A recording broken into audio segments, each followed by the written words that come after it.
Ugh. Well.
Welcome to The Daily Grind, a Bluff City Media daily podcast. Stepping up to the microphone is your host, Luke Hatmaker. Grab your favorite morning brew, and let's get to the show.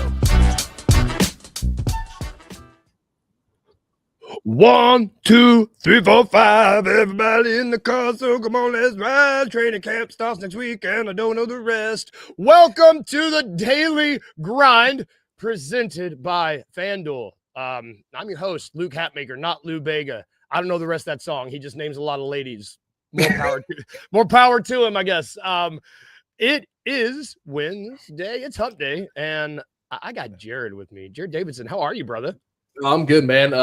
Woke up, just took the dog outside. It's still a little rainy up here in Martin. It's supposed to rain a little bit more today. We finally had some nice, consistent rainfall yesterday and the day before. It's finally nice. It's been so dry up here that, like, even with the amount of rain we've had, somehow there's still dry spots in the grass. Man, one of the most generic white man conversation that I feel like is necessary to have is about how dry it gets. Because I was just thinking the exact same. I was like, man, we really needed this rain. It's just such a – and Wayno, if you get rain, do you know what rain is in Australia? That's rude. I know you get rain in Australia. You probably get more rain than us. Shout out everybody in the comments. I see Edward. I see Wayno. I see Rusty.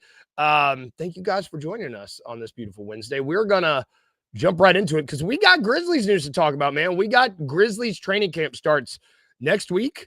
It's so close that Google is confused. If you Google it, it's like 6 days and it's just not right. There's like multiple. It doesn't know when it starts, but it's in 5 days. The 29th. I know how to do math. It's the 20 day. It's the 24th. So that's 5 days. Starts Monday. And we're going into training camp and we get a Grizzlies PR notification yesterday, which every time I get those, I panic. I just assume someone. Your heart kind of stops a little bit. It sucks that they've trained us like that. It sucks. Oh, man. I just don't expect anything good to come out of a Grizzlies PR notification. And lo and behold, this one wasn't half bad. The Grizzlies are signing Braxton Key to their training camp roster. He's been around the block a little bit. You know, he's 6'8", 230. He won the defensive player of the year in the G League last season. I mean, this is just another body to like. Yeah, it's not a. If the Grizzlies get into an injury situation where they have to like call up different guys for like 10-day contracts and from the G League later this year, this is the kind of signing you get. Yep. I mean, it's just a training camp roster spot. But I mean, like, you look at his stats last year, the G League, he played 32 minutes a game, had 18.5 points per game, shot 50%, not a good 3-point shooter, but got 9.5 rebounds a game, 2.9 steals, and a little over a block per game. So, I mean, it's just it's not like a huge signing, but I mean, hey, anytime you can get a guy who had almost 3 steals per game and also a little over a block per game that just won DPOY and can rebound a little bit, it's a body that could unfortunately become useful later in the year, knowing the Grizzlies history.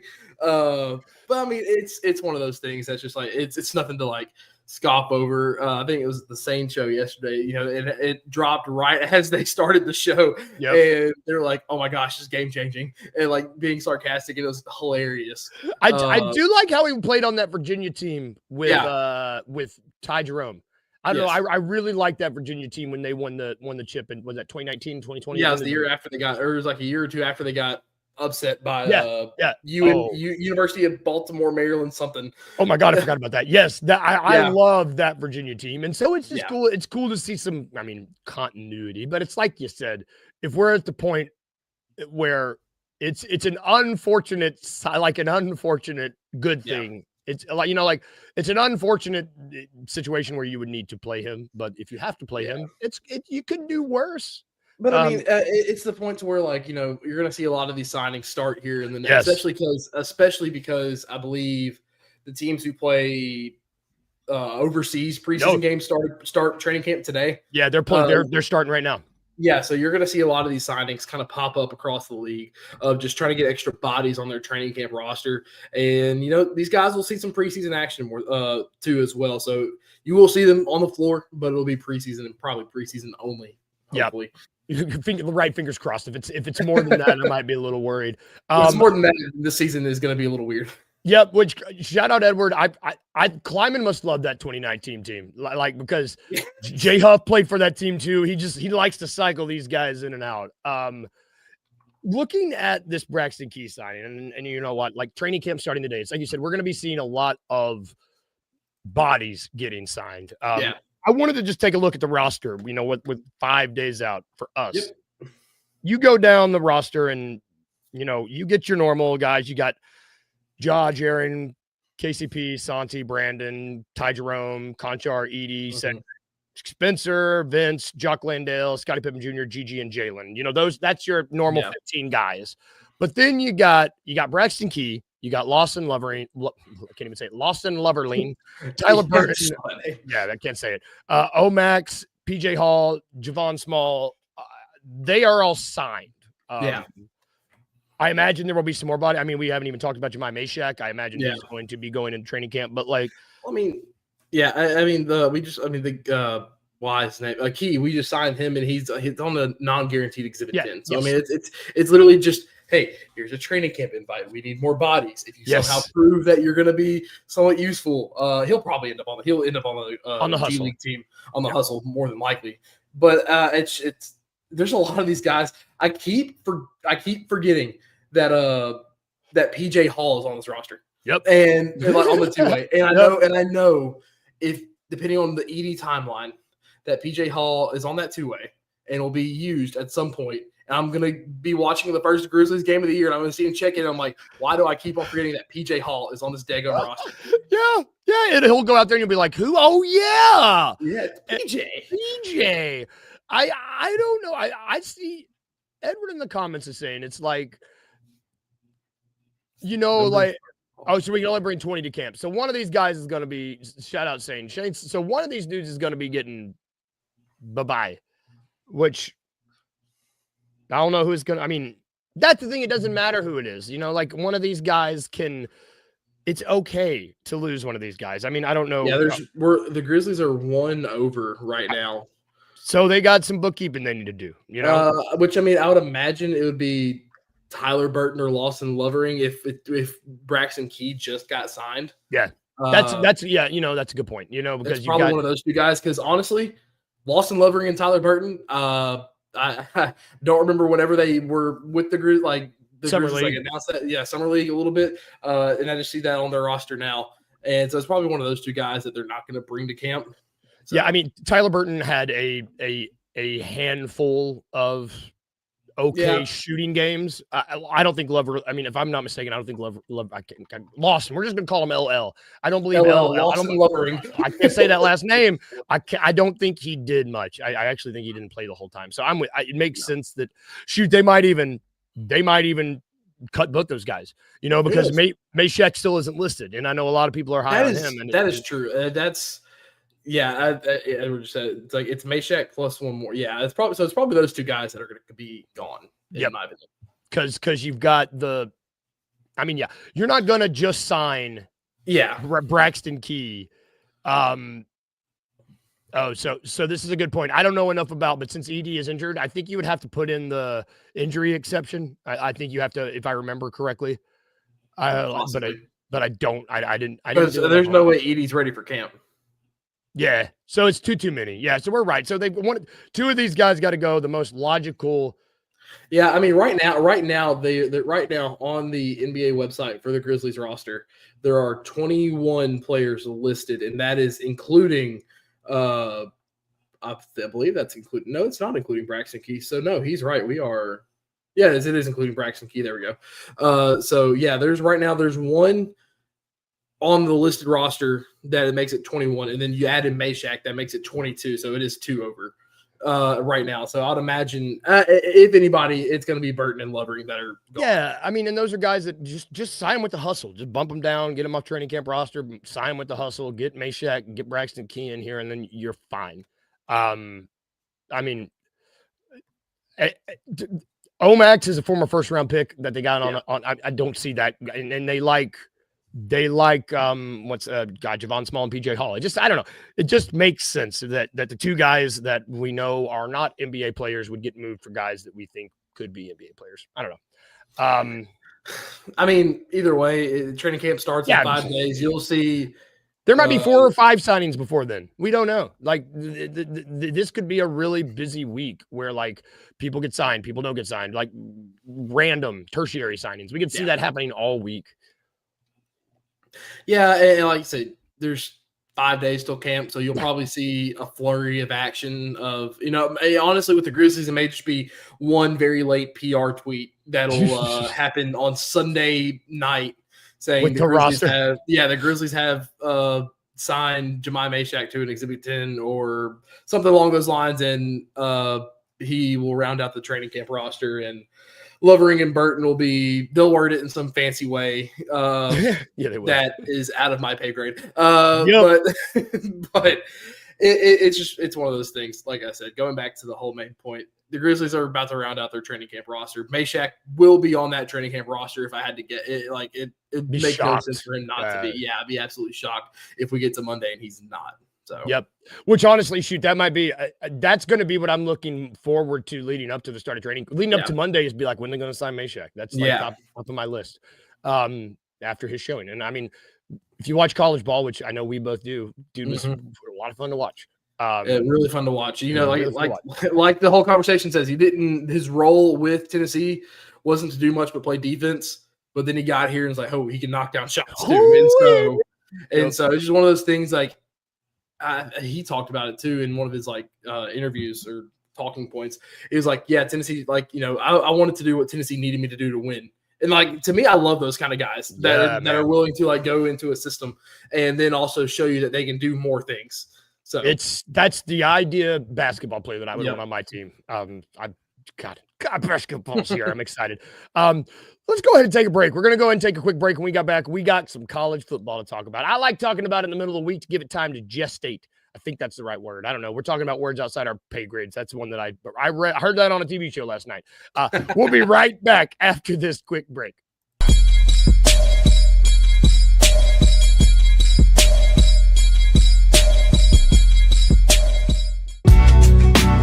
In the heart of the Highland Strip for 27 years, Trilogy Tattoo has helped tell stories for Memphians for generations.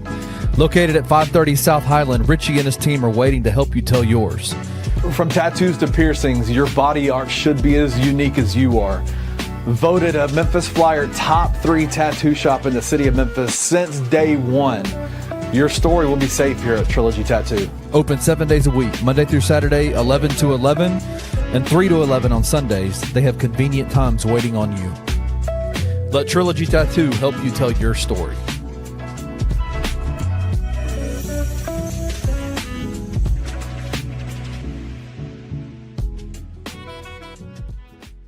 Can Memphis beat Arkansas this week? Can they? Sure.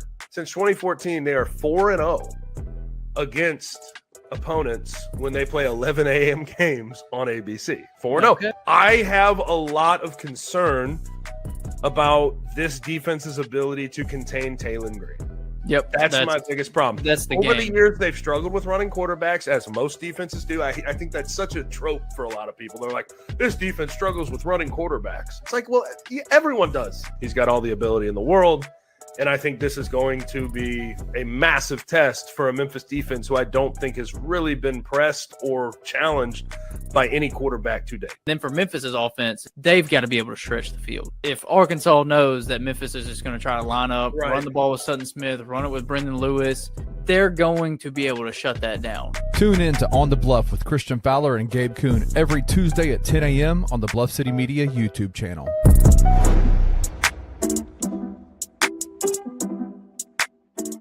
DJ Lagway has shown me he had a 39.2 QBR in the first week. He had a terrible game against South Florida. And all this hype about DJ Lagway being the next great Florida quarterback, Drew, has fallen flat on his face in my opinion. No, the problem is he sat out all spring and he sat out 2 weeks of fall camp. I think once he gets to the next level, he is that type of guy. But I don't think he has been able to develop the right way at Florida because he's been off the damn practice field. You know why you don't see it, Rusty? Because you had LASIK surgery to correct your vision. I don't trust medical doctors. I don't trust anybody these days when it comes to scouting football. Can y'all tell me what the identity of a Billy Napier team is? No. Finish strong? I have because I have literally no idea. I truly believe DJ Lagway is that type of talent where it's I agree. Are we watching the same quarterback? Good. No, hold up.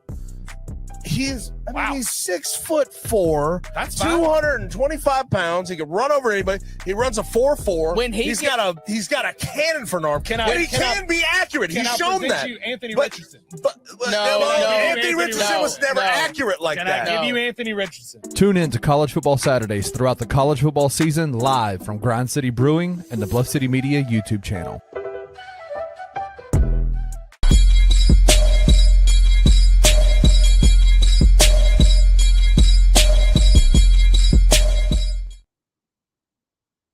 Welcome back to the Daily Grind, where we are brought to you by Trilogy Tattoo. For starters, we are also brought to you by Grind City Brewing, which we're going to do. I need a graphic. I'm going to get a graphic for tomorrow, and we will post it. They got something there this weekend. I'm a bad host, but we're also brought to you by them. They're great. If you want to go watch some buffoonery happen, like people defending Lagway, we can catch that, clearly. They're still dying on that hill. It's great. And we're also brought to you by FanDuel, which they sponsor the show. We got a lot of good sponsors, y'all. We're going to get back to our show, though, because it's time. We're going to talk about the AP Top 25 poll. I like to do this right in the middle of the week. I don't, let it sit. Let it simmer. People can talk about it on Monday. I don't like to do that because there's a lot of overreactions, underreactions. I like taking the time, look at this, letting the odds settle. So we're going to get to the biggest mover and shaker of the week because we talked about the game. We previewed it on Friday, you and me, and I want to focus on the Big Ten of it all in just a second. But before we get to that, in this top 25, what other than Indiana and Illinois, is there anything that jumped out at you? That's the biggest thing to note. I think one thing right now to note is USC kind of continues a steady climb. They entered in last week, jumped up 4 spots at 21. My big thing right now that just goes with some news yesterday, Oklahoma is ranked 7th, and John Mateer is going to be out and for a little portion of this upcoming schedule where I believe they play South Carolina, Tennessee, and I think they play Alabama in that stretch at some point too, does Oklahoma. So that's going to be the big – yeah. I think they said 4 to 6 weeks, 4 to 5. They're hoping he's going to be back at the end of the year. But it's going to be tough. That's the biggest thing to see how they can steady it. If they can somehow manage to go if they can manage to only take 1, maybe 2 losses in that stretch, 2 losses will keep you in the realm of possibility to get in. And when John Mateer comes back, and that's the biggest thing of note. Another big thing of note is Miami going up to number 2 after Florida, which I didn't think the top 3, top 5 would change that much after this week. But I'm guessing they're still valuing a Florida win as a good win. Which let's talk. What is that? I mean, because we talk about like the committee or whoever votes on this overvaluing certain programs, overvaluing certain wins. Is Florida the biggest? Is it Florida? Is that what's happening? I think so. I think it's because Florida was so high on everybody's preseason AP poll that they're still like, okay, hey, this team's uber talented. Maybe maybe Luke, maybe it is just Billy Napier. Maybe it is just Billy Napier, and this team, once he's gone, maybe it'll be like a reset if he is gone in the middle of the year. But I think it's just them valuing the fact that Florida was ranked so highly in the preseason AP poll to the point to where it gets wins against that Florida team are still valued, which I know they're still in the midst of a gauntlet of a ranked stretch right now. Yeah. So who knows? A lot of teams, other teams may love it with how bad Florida's playing and how good they're still valued win-wise, but that part just doesn't make sense. And Drew said it a while back. It just plays into the fact of overvaluing and overrating preseason top 25 polls. Yep. And we do it more and more nowadays, it seems, because I mean, preseason, there's a lot more value put into preseason polls than I think there ever has been before. It's really interesting. Preseason polls shouldn't exist, in my opinion. Oh, I like that. That. I've been of the camp of don't put the poll out until like week 4 or 5. I mean, because you have no idea. You have no idea. Like everyone's like, oh, look at Arch Manning in Texas. Now, granted, they're still ranked 10, but Arch has looked somewhat better, but still hasn't looked great. Yep. And he was Heisman favorite. I think odds one point as low as like plus 200. So he was a favorite, I think, heading into the season. And that's it's crazy. It's really, I mean, God, we might need to have a whole episode where we talk about what it would look like just having the poll debut week 4 or 5, because that's a great idea.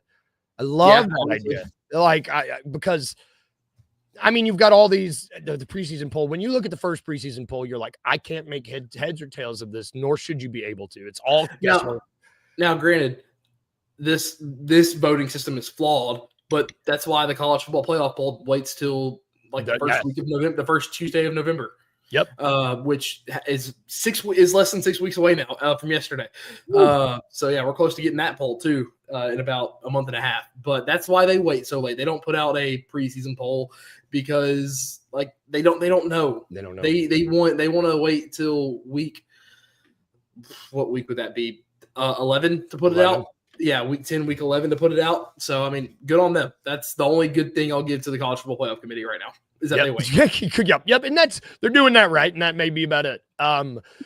Let's talk. You know, I mentioned it when we first started this segment. I want to talk about the biggest and risers and fallers here, because Indiana rose 8 spots in this after us talking about how we didn't think they were the real. I mean, you keep your receipts if you want to, Indiana fans. We talked about it on Friday. They beat Illinois, who fell 14 spots. They are at 23. They didn't just beat them. They did not just beat them. They mauled them. Yep. They you know that scene in the have you seen Casino Royale, the James Bond movie? The one where they play cards? You know when he ties him to the chair and takes the rope and just beats that's what they did to them. Mm-hmm. And we didn't think it was going to happen. No. Not like this. And I mean, the people who vote for this poll, they're clearly like, okay, maybe Indiana is okay. Maybe they are okay. I mean, they bumped them all the way up to 11. They're right outside the top 10. They're right outside the top 10. And then Illinois is, like, I mentioned this to you off air earlier. I was like, how are they still ranked? You got your butt handed to you on a silver platter, and you are still somehow in the top 25 after a lot. I think they allowed, what was it, like over 60 points in that game to get mauled by. But I mean, like, you look at some of the teams that are receiving votes. Auburn could have been in over them. I think they only have one loss. I'm going to skip over that next name right there. We don't got to talk about that later. South Florida could even bump back in there. I mean, yes, I know they got killed by Miami. But Miami's 2. Miami's 2, exactly. Miami's 2. And yes, Miami beat the mess out of South Florida, but not to the point of 60+ points. God, that's bad. Like it's okay. So there are bad losses, and then there are bad losses. This was a bad loss. There's bad losses, and then there's losses that should make you reevaluate your entire system. That is one of them. Yes, it is. That's exactly what it was. And I will say this: props to Kirk Cignetti. Wherever he goes, he does win. He has back. His not off season schedule. What's it called? Non-conference schedule. There you go. Was not great. Was awful. It was very bad. It was reminiscent of a early 2010s SEC non-conference schedule. But Rusty, I will not. But it's Mississippi State. There you go. Damn it, Rusty. It's like Bloody Mary. You say I completely 3 lost times. my train. And he anyways. Yeah. Kirk Cignetti, he props to them. I mean, you had a ranked opponent. Everyone kind of doubted them simply because of Kirk Cignetti's comments and their non-region. They're not non-region. That's high school. Non-conference. I will get it out eventually.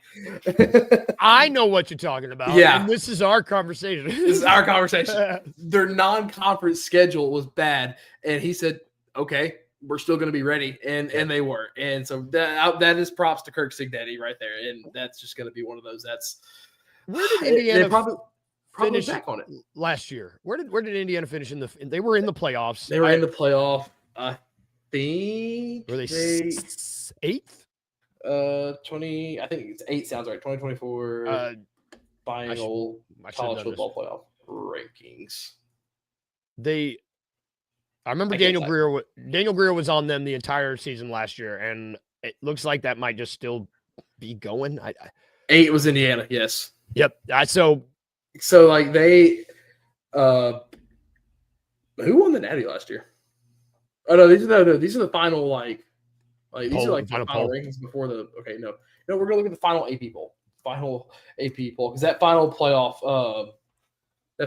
poll was week 15 before the playoffs. Oh, yeah, before the playoffs. Before the playoffs started. AP website. Why are you so bad to navigate? It's awful. Get your crap together, AP website. This is this year. This is this year's. I want last year's. They finished around. I think they were right in the middle. I mean, yeah. The Big Ten's going to have a decent amount, they're going to have a good amount of representation. Yes. How many Big Tens are in this top 25 right now? You got Ohio State. 1, 2, 3, 4. Is Iowa State Big 10 or Big 12? I think they're Big 12. You know, here, let's just look at standings. Go to ACC. Oh, yeah, that's how you do it. We're not ACC. Not ACC, Big 10. USC's in the Big 10 now, which is just stupid. It's very okay. So USC, Indiana, Oregon, Michigan, Ohio State, Penn State, and Illinois. There's 7. That's crazy. That's old SEC numbers right there. I mean, how many? I mean, like there's 7, and I think 2 of them may be receiving votes. Oh yeah, because Maryland got some votes, didn't they? Yep, because Maryland. Did they? Yeah, Maryland got 6 votes. Yeah, they got 6 votes. I thought Iowa would have gotten votes, but because they're 3-1, but no. Yeah. So that's another good team. Iowa's good. Yeah, so you have 7 from the Big 10 in there. And Rusty, I see your comment. You'll like the shirt I'll wear on Saturday. But you have 7 in there and 8 add an 8 for the one receiving votes. So they're going to have. I don't think they get more than 4. I think 4 is going to be their cap because they'll eat each other alive a little bit because Indiana, I think they still have Oregon and Penn State to play. Yep. I think you just hit the nail right on the head there. Which, speaking of, I want to go over and let's just look. Head on over to FanDuel Sportsbook, y'all, if you want to keep track of this at home with us. That's not FanDuel Sportsbook. That's my ESPN fantasy app. Don't go over there. Go over to FanDuel. I don't want to look at mine right now simply because I went 0-3 last week. I'm kicking butt, but we don't have to talk about that. Head on over to FanDuel Sportsbook to look at Indiana and Illinois' odds if you want to follow along with us at home. If you look at the conference winners, the Big Ten, oh my gosh, Indiana is still plus 1,200. They're still got the 4th best odds to win that division. Illinois dropped all the way down to plus 20,000 with that loss. They are with Minnesota. Minnesota has higher odds than them to win the Big Ten. Well, I mean, when these conferences start getting to 16, I think the Big Ten's like almost 19 teams or something like that. Yeah, it's a lot now. It's a lot. When you get to these gigantic conferences, one loss kills you because everyone doesn't play everyone is going to almost derail not only your odds but your chances of even getting in. And so it's insane because like you still got one loss, like, okay, they still have a chance. And now granted, they may still have a chance depending on how they bounce back. Yeah. But it makes that road a lot harder to get in. I just pulled back up the conference, and I don't even want to count all the teams. There's a lot. Northwestern's in that division. I think it's like 17 or something so like many. that. But it's so many.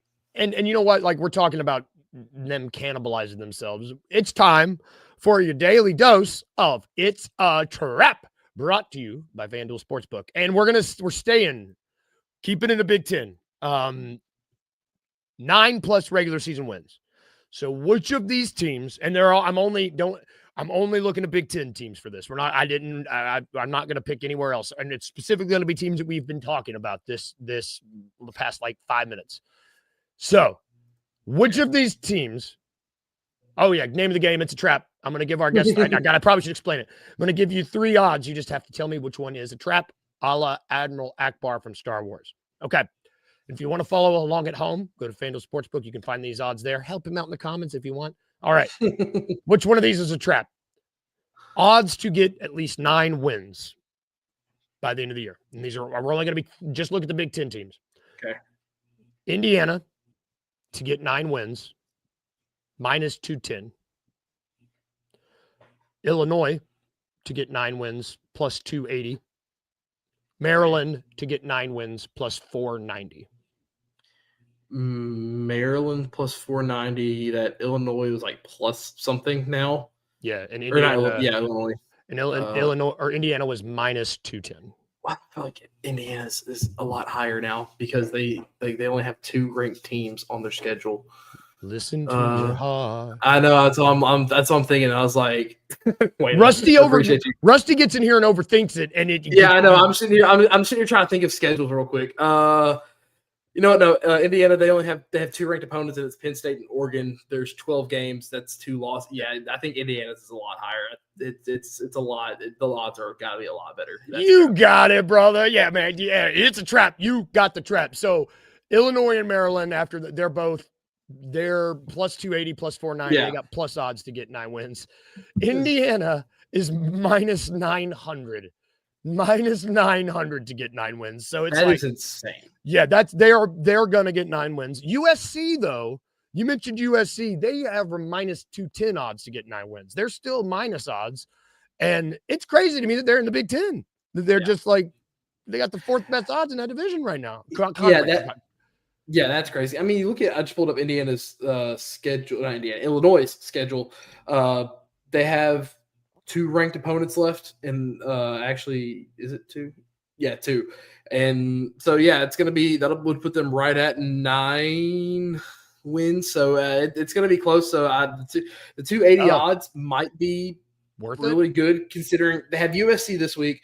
Then they're at Purdue, and then they have Ohio State. But then after Ohio State, it's Washington, Rutgers, Maryland, Wisconsin, Northwestern. Oh yeah, I mean, if they can beat Washington, I like their chances to get to 9 wins. So that +280 might Not be bad. that might be some good money. A little tasty down the line. Yeah, tasty. Man, I love it. It's like don't bet that -900. Don't bet the trap. Bet that +280. Get your money. Don't bet. Yeah, don't bet the one that. Don't bet the one that has that's going to be most likely to happen because that's you don't win money that way. That's not how gambling works. You dummies. Win money that way. I love it. Yeah, bet like $1,000 to win 2 cents. 2 cents. I'd math, and I ain't doing that.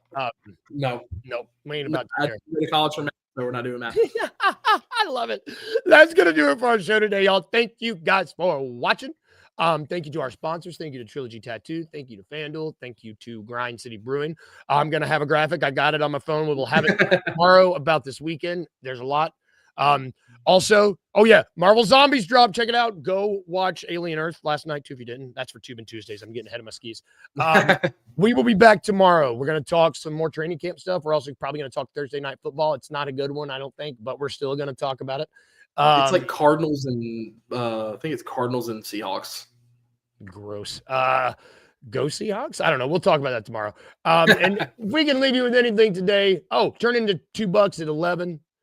Sane at 1, got a full day today. And if we can leave you with anything at all, remember these 2 things. Remember to be a little weird, just a little bit. And remember to smile real big. Yeah. Bye, guys. Have a good one. Thank you for listening to The Daily Grind. If you enjoyed this episode, leave a rating and a review wherever you download your podcasts. Also, like and subscribe to Bluff City Media's YouTube page. We'll see you back here next time.